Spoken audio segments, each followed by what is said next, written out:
Hi everyone, I just wanted to go over one or two quick things with you to kind of give you a head start for next week. One of the things that we're going to be talking about is putting all the steps of factoring together. We all know that the first step is to take out the GCF. The second step is to look for a difference of squares.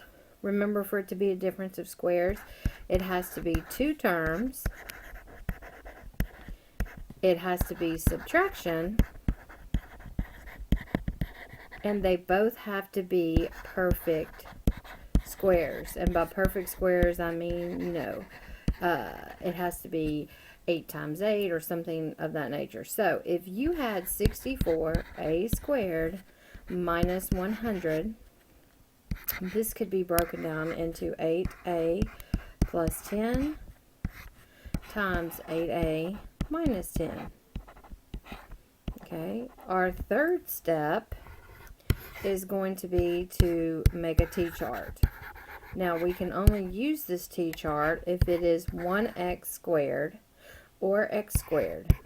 Okay, if the coefficient in front of the x squared is greater than 1, then you're going to use our last step, which is to slide, multiply, and then our last step, which was bottoms up. Okay, so I'm going to walk you through some of these. It's only, I think, 6 or 8 problems, and hopefully it will help just a little bit more. Okay, our first one, same steps. No GCF, no difference of squares. So now I have to use that bottoms up method, which is to take the 3, multiply it to the 5, and now you have p squared minus 2p minus 15. From here, I'm going to create a t-chart because this is my coefficient of 1 here that I know that I can work with. What multiplies to negative 15 and adds to 2? Well, 1 and 15, I know that's not going to work. Oh, 3 and 5. But what kind of 3 and 5 to make a negative 2? Well, it's going to have to be a negative 5. So then I say p plus 3. Again, this order doesn't matter. P minus 5, because this is positive, this is negative. Now, this is where I use that coefficient of 3 again. I divide both of these by 3. Because this goes evenly, it can be reduced to p plus 1. This cannot be, so I move my p onto over there, and I have 3p minus 5. This is your final answer. Again, you could FOIL or box to see if you're correct. Over here, no difference of squares. Oh, I'm sorry, my first step is GCF. No GCF, no difference of squares. I can't do the t-chart because this is greater than 1, so I say 2 times 9, negative 9. N squared plus 3n minus 18. I then say, okay, what multiplies to negative 18 and adds to 3? 1 and 18, 2, 9, 3, 6. Now I have to decide which one. My negative is going to go with the 3 because this is a positive 3. So now I have n minus 3, n plus 6. Again, now we use that coefficient of 2 again to do the bottoms up. Divide by 2. Ooh. This can be reduced to n plus 3 because it divides evenly.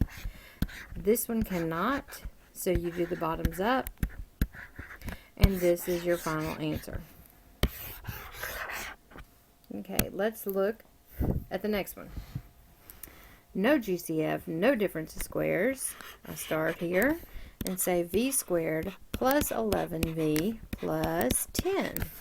Now, a lot of you can do this in your head, and if you don't need to do the t-chart for it, then that's fine. But if you do, you can. So what multiplies to 10 and adds to 11? Well, of course, that's going to be 1 and 10. So you have v plus 1, v plus 10. Now you ask yourself, what have I not done? I have not done anything with this coefficient, so this is where you divide by 2. This can't be reduced. and there's nothing else you can do besides bottoms up. 2v plus 2 times, this can be divided evenly, so now I have v plus 5. This is going to be your final answer. Same thing here, no GCF, no difference of squares. I say 2 times 2, which is going to give me 4. And again, a lot of you could probably do this in your head. What multiplies to 4 and adds to 5? And it's obviously going to be 1 and 4, excuse me. So then you're just going to do the 1 and the 4. Now, again, what have I not done? I have not used my coefficient of 2, which is right here. I divide both of these by 2. Can't be reduced. 2n plus 1. Bottoms up. This can go evenly, so now I have n plus 2. Okay? Alright, so right here you can look and see that the first GCF is going to be 7, but that doesn't work because this is not a factor of 7. So even though I worked through this and I thought, oh, whoa, it must be 7, it actually is not. So that's just a good thing for you to see, that sometimes you can just do this totally wrong. So that one does not have a GCF in it. Now, you can factor it and say 7 times 28, and then what multiplies to 53. But just for time's sake, I'm going to go ahead and show you this problem instead. So, you just can realize exactly what we're doing here. The first step is to take out the GCF, and the GCF here is 3.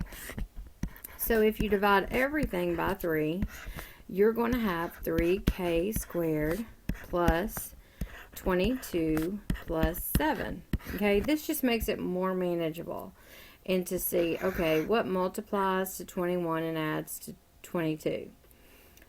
There's no GCF, it's no difference of squares, so this is where you have to start back at the very beginning and do that slide, multiply, divide. Okay, so this right here is going to give you 3k squared plus 22, that should be a k, plus 7. Okay, now, I'm sorry, plus 21. Just really not having a good moment here, am I? Alright, so what multiplies to 21 and adds to 22? Obviously, it's 21 and 22. So you're still going to have that GCF out there and have k plus 21, k plus 1. Now from here, you go ahead and use that coefficient of 3 and divide both sides by 3. This can go evenly, so you're still going to have your GCF, k plus 7.